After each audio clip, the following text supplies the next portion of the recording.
In 1981, Lieutenant Ronald Oliver was a highly respected member of the Memphis Police Department who had served there for 20 years. He had an 11-year-old daughter, Paula, from his first marriage. He was 2 years into his marriage to his second wife, Sandra, and had a stepson named Vic. The Olivers had recently purchased 5 acres of land, and Lieutenant Oliver planned to build a log cabin on the property with his stepson. Lieutenant Oliver's position allowed him to stay at the precinct and work from the relative safety of a desk, but he still chose to go out on patrol. He was smart, articulate, and driven. He was loyal to his coworkers and more concerned with justice than with departmental politics. Philip Ray Workman had been born on June 1, 1953, at Fort Campbell in Kentucky, and spent his childhood living on various Army bases around the country. His mother was never in his life, and his father was severe and cruel. Workman ran away from home multiple times, and as a teenager, he was sent to Gatesville, a reform school in Texas that eventually had to be shut down as a result of how it treated its students. After his release at the age of 17, his father helped him get enlisted in the Army. Workman was sent to California, and it was during this time that he first discovered drugs. Workman was discharged from the Army in 1973.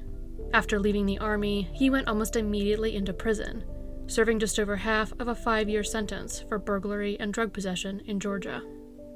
By 1981, Workman was married and had an 8-year-old daughter, Crystal. He also had a serious drug addiction. He left Columbus, Georgia, where he had been living with his family and working odd jobs to support them, and began hitchhiking and drifting throughout the Southeast. By August, he was in Memphis, Tennessee. On August 5, 1981, Workman was almost out of money and out of drugs. High on the last of the cocaine he entered the Wendy's on North Thomas late that evening. He ordered a burger and lingered inside the restaurant for almost an hour. Around 10 p.m., closing time for the restaurant, Workman pulled out his .45 caliber pistol and herded the employees, as well as the one remaining customer, into the manager's office. He demanded money and was given the $1,170 the restaurant had on hand, in a mixture of bills and coins. Since he had no means of escape, he demanded the car keys from one of the employees.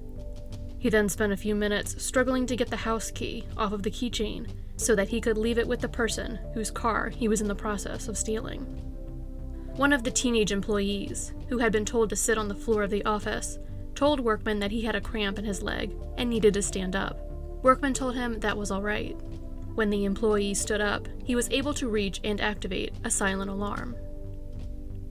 Lieutenant Oliver's position within the department meant that he did not have to respond to alarm calls. However, he was close to the Wendy's, and, according to one of his coworkers, he generally had a get-things-done-yourself kind of attitude. When he pulled into the Wendy's parking lot, Lieutenant Oliver was the first on the scene. As Lieutenant Oliver arrived in the parking lot, Workman was just walking to the exit of the restaurant. Lieutenant Oliver did not immediately realize that Workman was the robber. It appears that Lieutenant Oliver mistook Workman for the night janitor at the Wendy's, because he announced over the radio that the call appeared to be a false alarm and that the cleanup crew was coming out. At roll call at the beginning of his shift, the lieutenant had been reminded, along with the other officers coming onto shift, to be on the lookout for an African-American man who had been robbing fast food restaurants at closing time in the neighborhood.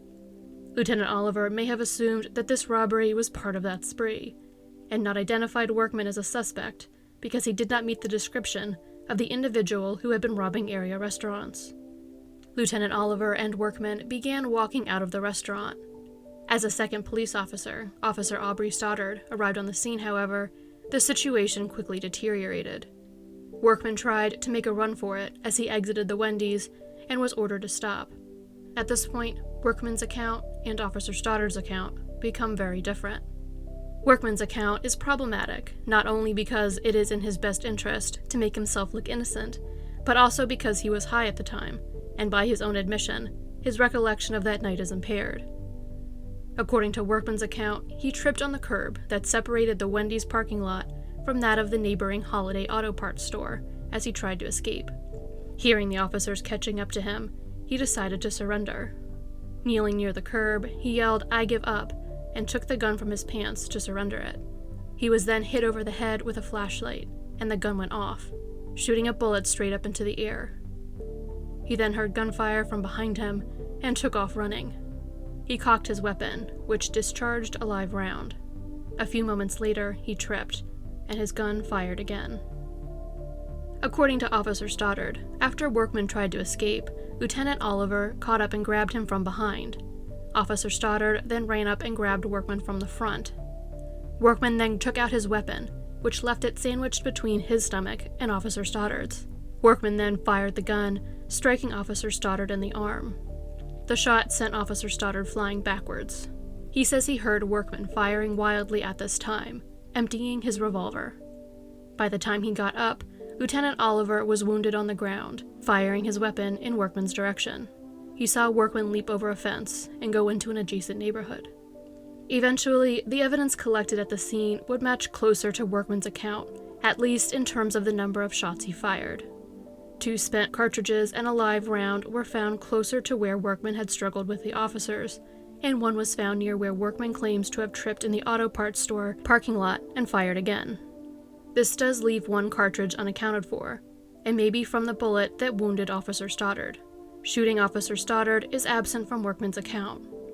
Civilian witnesses did also report seeing Workman running across the store parking lot, clutching his head wound with his right hand, which also held the stolen bag of money and a jacket. His gun was in his left, non-dominant hand. The 3rd officer on the scene, Officer Stephen Parker, had arrived on the scene at approximately the same time as Officer Stoddard, and followed him into the parking lot. Having been trained to block all the entrances when responding to this kind of call, he stopped on the south side of the building because he saw Officer Stoddard drive around to the north side of the building.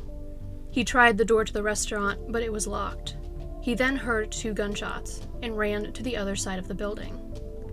Lieutenant Oliver was already on the ground, and he saw Workman shoot Officer Stoddard. He says he could not pull out his own weapon because his holster had slid around, so he called out to Workman instead. Officer Parker lost sight of Workman after he ducked behind the parked pickup truck he had been standing near, startled by the arrival of another officer. Officer Parker ran to Lieutenant Oliver, who was already turning blue. After the shooting was called in over the radio, the Wendy's parking lot was quickly swarmed with police officers and paramedics. Lieutenant Oliver was transported to the hospital, suffering from 1 gunshot wound that went completely through his chest cavity. Despite the best efforts of doctors and nurses, Lieutenant Oliver died as a result of the gunshot wound. He was only 43 years old. The area around the Wendy's was searched with dogs, helicopters, and police officers on foot for Workman. A witness saw him hiding under a truck and helped narrow down the search area. When Workman was eventually discovered amongst a group of bushes, police dogs were given the command to attack him. He was taken to the hospital to receive 7 stitches for a head wound and to be treated for shotgun wounds to his backside, as well as dog bites. He was then taken to jail, where he began experiencing the symptoms of drug withdrawal. On May 11, 1982, Workman was found guilty of the felony murder of Lieutenant Ronald Oliver. He was sentenced to death. Workman was represented by public defenders at his trial. He would later sue them for negligence, although the court ruled that they had done their jobs adequately. Workman claims that they were of the opinion that if he did not object to the facts as presented by the prosecution, they had a slim chance of getting Workman life in prison, rather than the death penalty. They did not question the prosecution's main eyewitness, attack any inconsistencies in the statements made by officers Stoddard and Parker, and did not look at any of the ballistics evidence. Workman spent the rest of the 80s and 90s going through the lengthy appeals process required of death row inmates. These proceedings did little to actually challenge Workman's death sentence until 1990, when he got new legal representation. By the end of the decade, there would be serious doubts about whether or not Philip Workman actually shot Lieutenant Oliver on that night in 1981. The major debate surrounding this case involves whether or not a bullet from Workman's gun could have been the bullet that killed Lieutenant Oliver. This is important because Workman was sentenced to death for the felony murder of Lieutenant Oliver. Workman has never denied his culpability in the armed robbery. Workman's pistol fired .45 caliber silver tip hollow point ammunition. this type of ammunition generally expands once it enters the human body, mushrooming out as pressure around the inner edge causes it to expand. As a result, this type of bullet tends to stay inside the body, rather than exit it. On occasions where it does exit a body, the exit wound is usually larger than the entrance wound, due to the bullet's expansion. At Lieutenant Oliver's autopsy, it was determined that the bullet that killed him entered the left side of his chest, going through his 7th rib, and exited the right side of his back, between his 5th and 6th ribs, striking his heart as it passed through his chest. The surface area of the entrance wound was almost 3 times the surface area of the exit wound. This could still be explained by the fact that hollow point ammunition often fragments as it expands. There was no evidence of additional wound paths found during Lieutenant Oliver's autopsy, however. An additional way to see if this fragmentation had occurred would be to examine an X-ray taken at Lieutenant Oliver's autopsy. Autopsy X-rays were not necessarily routine in 1981, as the Memphis morgue did not have the equipment to take them, and had to enlist the help of a hospital when they were taken. Workman's lawyers asked for any films taken at the autopsy in preparation for his trial, and again in 1990 and in 1995. They were never turned over by the medical examiner's office, but this did not necessarily raise suspicion, as there was no guarantee that such images existed. In 2000, while preparing for a clemency hearing, Workman's lawyers happened to notice a reference Dr. O.C. Smith, the chief medical examiner for Shelby County, made to X-rays taken during the autopsy in a letter he had written in reference to the hearing. An X-ray had been taken at Lieutenant Oliver's autopsy after all. The X-ray did not show any bullet fragments left behind in Lieutenant Oliver's body, supporting the possibility that a .45 caliber bullet did not kill Lieutenant Oliver. According to Dr. Smith, the X-ray had simply been misplaced. The county morgue had been displaced due to a fire at the time of Lieutenant Oliver's autopsy, and had moved facilities a few years after that. The only reason he had the X-ray was because of diligent research by some of his co-workers at his request. They apparently were not so diligent when trying to locate it to comply with court orders filed by the defense. Dr. Smith also did not make the X-ray available to the defense when it was given to him, arguing that he had no way of knowing that they would want to see it, because he had been on active duty with the Navy Reserves when the 1995 court order was filed. Workman's lawyers in turn argued that the medical examiner's office had deliberately withheld the X-ray. Suppressing evidence that a man is innocent of capital murder while preparing a report for use against him meets any definition of egregious that one consults, they claimed in a court motion. The court cannot condone fraud, particularly when the fraud aims at executing a man who is innocent of capital murder. Workman's defense lawyers had 2 prominent forensic experts whose testimony supported the theory that Lieutenant Oliver was not shot with a .45 caliber bullet. Dr. Chris Sperry, the chief medical examiner for the state of Georgia, and Dr. Cyril Wecht, the coroner for Allegheny County, Pennsylvania, who had consulted on many high-profile cases and previously served on the forensic pathology panel for the U.S. House of Representatives Select Committee on Assassinations. Dr. Sperry first became involved with the case in 1995 and testified at a clemency hearing for Workman in 2000. According to Dr. Sperry, Lieutenant Oliver's wounds are inconsistent with every wound I have seen created by a .45 silver-tip hollow point bullet. Dr. Wecht testified at a 2001 hearing that he believed within a reasonable degree of medical certainty that the bullets from Workman's gun could not have caused the injuries that killed Lieutenant Oliver. According to Dr. Wecht, the injuries were more consistent with those caused by a .38 caliber bullet, the kind of ammunition used by the Memphis Police Department in 1981. This is one of the numerous controversial aspects of this case. In asserting his innocence, Workman is claiming that Lieutenant Oliver was killed as the result of friendly fire, being shot accidentally by one of his fellow officers. While there are inconsistencies between the accounts of the night of August 5th, 1981, given by officers Stoddard and Parker, they agree on 2 major points. Neither of them saw Lieutenant Oliver get shot, and no one besides Workman and Lieutenant Oliver fired a weapon at the scene. There are reports that neither Stoddard nor Parker's weapons were tested after Lieutenant Oliver's death, but it does appear that Officer Stoddard's weapon was tested and shown to have not been fired. A civilian witness named Steve Craig contradicts the assertion that Parker did not fire any weapon that night.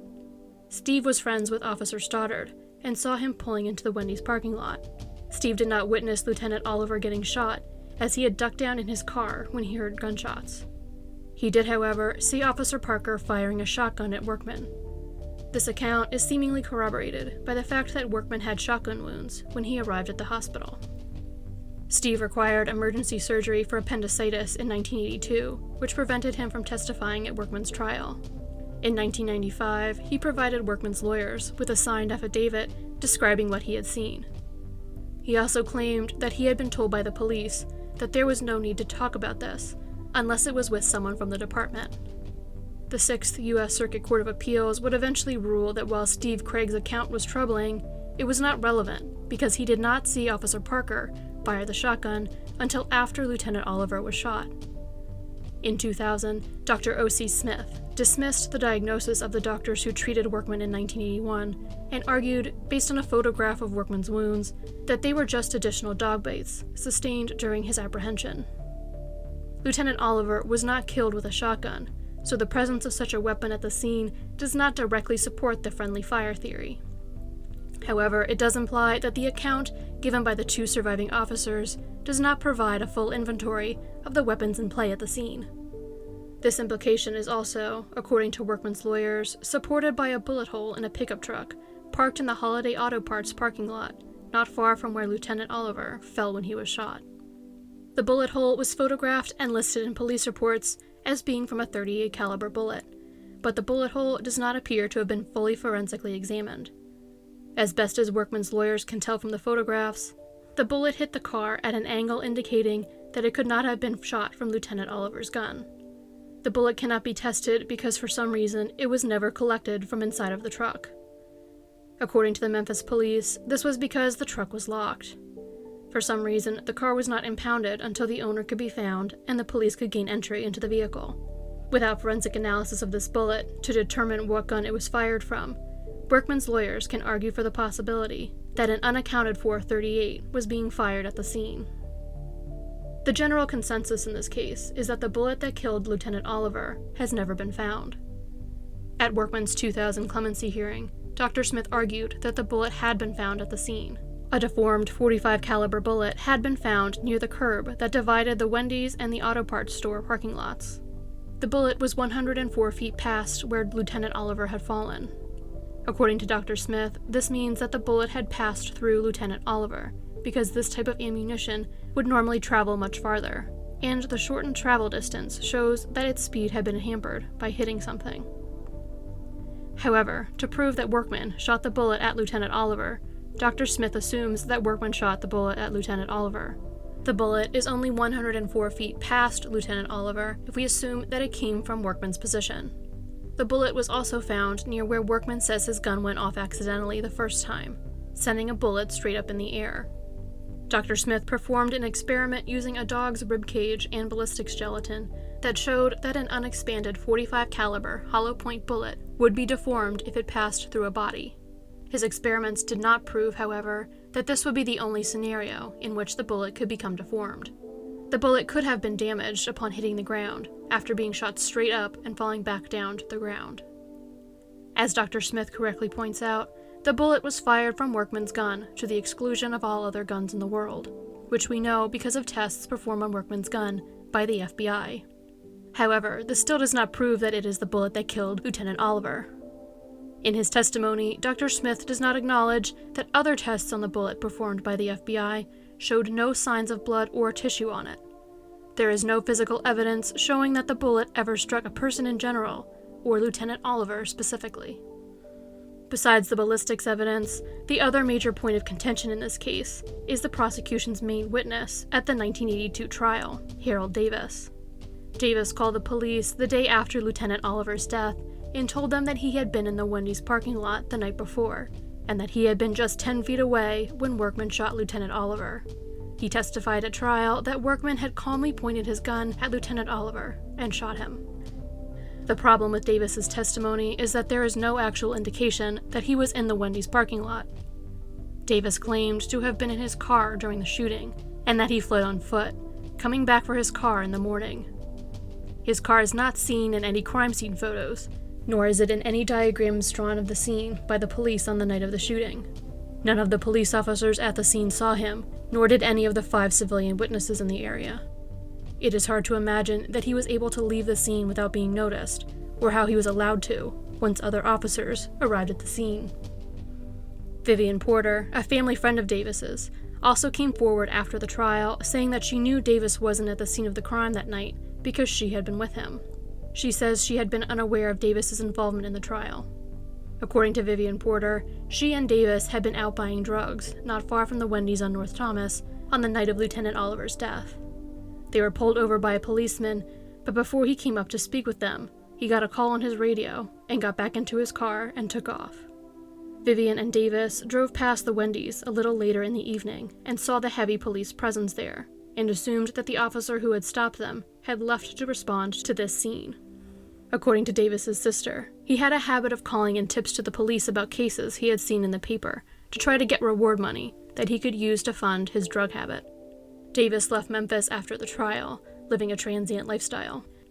Workman's new defense lawyers had wanted to speak to him since they were put on the case in 1990, but they would not have the chance until 1999, when they tracked him down to Phoenix, Arizona. In both a written and a videotaped statement, Davis admitted to lying about being in the Wendy's parking lot and seeing Philip Workman shoot Lieutenant Oliver. His account of the night of Lieutenant Oliver's death differs from the one provided by Vivian Porter. Davis says they were sitting in a parking lot across the street from the Wendy's, smoking marijuana, at the time of the shooting, but they were facing away from the scene. Davis says he was able to pick Workman out of a photo lineup because he had already seen his picture in the paper by the time police brought him in to speak to them. He alleges that the police explained the details of the crime to him and asked if he would testify to those facts. He agreed, but changed his mind as the trial got closer, and expressed his concerns to the police. He claims that after he did, a large man came to visit him, telling Davis that he and those close to him could be made to disappear if he did not testify as he had been told to. According to Davis, this is why he left the state after the trial. Harold Davis is not a very reliable witness. While I am skeptical of his claims that he was threatened and coached by the police, I am equally skeptical of his claims that he witnessed Lieutenant Oliver being shot. Don Struther, one of the original prosecutors of the case, has said that he still believes Davis testified truthfully at the trial in 1982, even after hearing Davis's new statements. After hearing about the ballistics evidence and learning about Harold Davis's perjured testimony, 5 out of the 12 jurors who convicted Workman and voted to impose the death penalty signed affidavits saying that they would have changed their vote on the verdict, the sentence, or both, if this information had been available at the time. Workman's lawyers were very vocal in the media about the doubts about Workman's guilt, and he began to receive support from the public. He also received support from a source most people probably would not have expected: Lieutenant Oliver's daughter, Paula Dodilia. Both Miss Dodilia and her mother, Lieutenant Oliver's first wife, did not wish to see Workman executed. Ms. Dodilia publicly appealed for Workman's sentence to be reduced and for the new evidence in the case to be thoroughly examined, which I have to imagine was an emotionally taxing undertaking. Ms. Dodilia wrote a letter to the governor for Workman's clemency hearing in 2000, and also appeared in a video appeal to him, asking that Workman's sentence be commuted to life in prison. My belief, my feelings are that Mr. Workman did not kill my father, and if so, I do not believe it was intentional, and I would like to see his sentence be reduced to at least life, she said in her taped statement. I know it's odd for me to be saying this, but it seems like there's a lot of questionable things relating to this case, and I would like to see someone look into it further. She also appeared at a news conference in 2000 with Workman's daughter Crystal, telling the press, "Taking her father will not bring mine back." While I have the utmost respect for Miss Dodilia for the strength and compassion she showed by taking the stance she did, I do not want that respect to be interpreted as disrespect for those in Lieutenant Oliver's family who did not agree with her. Not everyone Lieutenant Oliver left behind shared Miss Dodilia's views. Sandra Oliver Noblin, Lieutenant Oliver's wife at the time of his death, believed Workman was guilty and supported his execution. In a statement prepared for Workman's clemency hearing in 2000, she argued, "Clemency should not be an option for a person who takes another person's life. Philip Workman is not innocent of this murder. He killed Ronnie." In the same statement, she questioned how her former stepdaughter could reach her conclusions about her father's murderer, but acknowledged that Miss Dodilia's opinion was her privilege and her choice, between her and her God. There have been a lot of concerns raised over the behavior of, and decisions made by, the courts and public officials in regards to this case. Given the vast number of court appearances Workman made over the 25 years following his conviction, covering every single one of them is not practical, nor is it probably helpful. For the purpose of this video, we will just be examining Workman's 2001 evidentiary hearing to illustrate why some of these concerns arose. Due to the various legal challenges Workman and his defense team posed beyond the standard appellate proceedings required of inmates condemned to death, his execution date was set and then deferred several times over the years.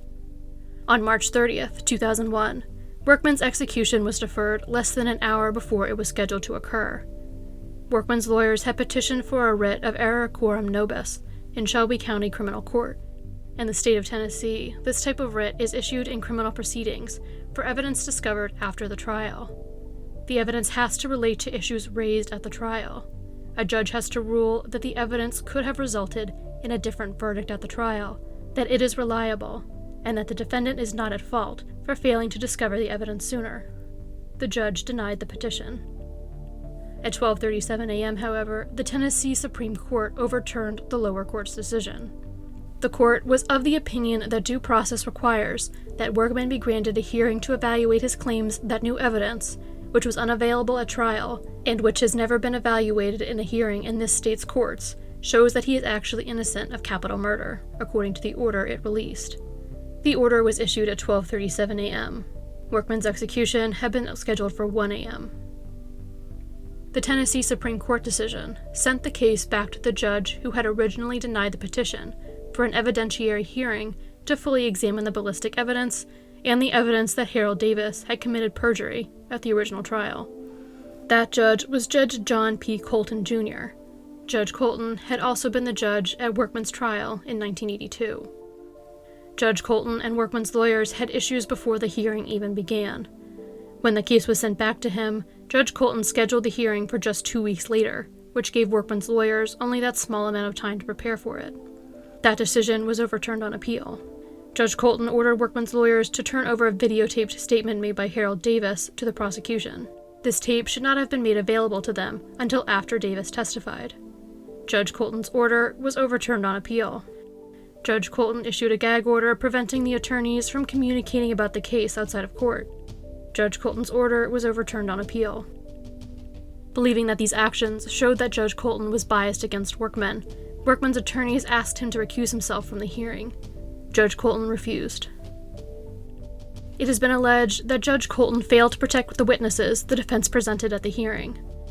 DA Jerry Kitchen was allegedly verbally abusive to both Harold Davis and Dr. Cyril Wecht, but Judge Colton said nothing about his method of questioning.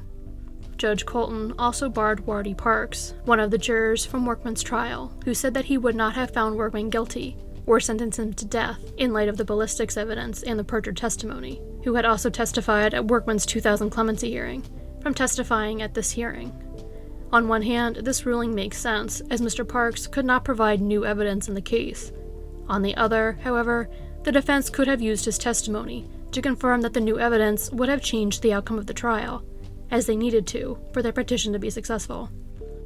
On January 7, 2002, Judge Colton ruled against Workman, stating that the new evidence presented by lawyers for death row inmate Philip Workman is insufficient to warrant a new trial. He found that Harold Davis's testimony did not amount to a recantation of his original trial testimony. Robert Hutton, one of Workman's lawyers, had gone over Davis's trial testimony line by line, and Davis had refuted each line of it. During the 2 days of questioning by DA Kitchen, however, he often claimed to have memory issues when asked specific questions, and refused to say directly that he had lied under oath. Davis had to be rushed to the hospital after his testimony concluded, allegedly because DA Kitchen was so abusive in his questioning. Judge Colton also held that the ballistics evidence did not merit a new trial because Dr. Wecht could not conclusively exclude the possibility that a .45 caliber bullet caused the fatal wound, even after viewing the autopsy x-ray. Workman was given a new execution date of September 24, 2003. On September 15, 2003, Tennessee Governor Phil Bredesen granted Workman a 4-month reprieve. When that reprieve was about to expire, he extended it by another 3 months. The reason for the reprieve turned out to be a federal investigation into Shelby County medical examiner Dr. O.C. Smith. Dr. Smith had testified at a clemency hearing for Workman in 2000, and at the evidentiary hearing presided under Judge Colton in 2001. At both hearings, he argued against the testimony of Drs. Sperry and Wecht, maintaining that Workman's gun was the murder weapon. In June of 2002, Dr. Smith had been discovered bound with barbed wire with a bomb around his neck at the Regional Forensic Center. He claimed he had been attacked by an unknown assailant. Workman's case was originally considered to be a motive in the attack, and Workman was interviewed as part of the investigation. By the fall of 2003, however, Dr. Smith was being investigated for staging the attack himself. He was indicted on federal charges in February 2004 and went to trial in 2005. A video detailing this case will be linked in the description. Governor Bredesen did not extend Workman's reprieve any further because he had state medical examiner Dr. Bruce Levy, who coincidentally would go on to face his own legal troubles, examine Dr. Smith's testimony in Workman's case, in light of the issue of Dr. Smith's credibility being raised by his indictment. Dr. Levy did not report any inaccuracies in Dr. Smith's testimony in either hearing, so Bredesen allowed plans for Workman's execution to move forward. The various appeals and proceedings delaying Workman's execution ran out in 2007. On May 4th, the U.S. Court of Appeals for the Sixth Circuit refused to grant Workman a stay of execution. That same day, however, a U.S. District Court judge issued a temporary restraining order barring the state of Tennessee from executing Workman. The restraining order was issued due to issues with the state's lethal injection procedures. In February of 2007, Governor Bredesen had rescinded Tennessee's instruction manual for lethal injections, citing deficiencies in the procedures it outlined. The manual still required procedures for execution by electrocution, even though it was supposed to be specifically for executions using lethal injection. The state's Commissioner of Correction had 90 days to write a new manual. The revised procedures were released on April 30th. Workman's lawyers were granted the restraining order so that they would have a chance to question if the new procedures were constitutional. At a hearing on May 7th, however, the restraining order was vacated by the U.S. Court for Appeals for the Sixth Circuit. Philip Workman was moved to death watch inside the Riverbend Maximum Security Institution. At 10 p.m. on May 8th, the U.S. Supreme Court refused to hear an appeal from Workman. At 12:15 a.m. on May 9th, the Tennessee Supreme Court refused to hear an appeal from Workman's lawyers, asking for additional time to review the state's new injection procedures. For his last meal, Workman had asked for a vegetarian pizza. Instead of having it brought to him, however, he asked that the pizza be taken to the nearby city of Nashville and given to a homeless person instead. The prison denied the request because taxpayer funds cannot be used for charity. Workman refused to select another last meal for himself in protest, and did not take the prison's standard meal tray when it was brought to him at 4:50 p.m. on May 8th. His actual last meal, as it were, was at 9:40, when he asked for and was brought grape juice while he met with his spiritual advisor. When word of Workman's denied last meal reached the public, people from around the country decided to fulfill his request. Teen crisis and homeless shelters in Nashville, like the Oasis Center and the Nashville Rescue Mission, became inundated with donations of vegetarian pizzas that had been ordered from all over the country. Pizzas were also sent by PETA President Ingrid Newkirk and a radio station in Minnesota. In Memphis, the Destiny Diner ran a promotion for the rest of the month of May, allowing people to buy their vegetable pizza at half price, with all the pizzas being donated to an area homeless shelter in the beginning of June. We don't condone violence or crime of any kind, and it's not our place to comment on Workman's sentence or execution, said Destiny Diner employee Hart Simha. But we do believe that his last request was honorable. Any excuse to feed the homeless is a good one. Workman's execution was scheduled for 1 a.m. on May 9th, 2007. After he was strapped to the gurney in the execution chamber, curtains were opened to allow witnesses in another room to view the execution. Warden Ricky Bell asked Workman if he had any final words. "I've prayed to the Lord Jesus Christ not to lay charge of my death to any man," Workman, who had become a born-again Christian in the early 1990s, replied. He then closed his eyes, and the process of injecting him with the appointed cocktail of drugs began. Approximately 2 minutes later, he said, "I commend my spirit into your hands, Lord Jesus Christ."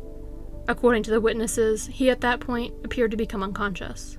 Workman was declared dead at 1:38 a.m. almost 26 years after the death of Lieutenant Ronald Oliver. Lieutenant Oliver's widow, Sandra Oliver Noblin, and her son Vic were present at the execution.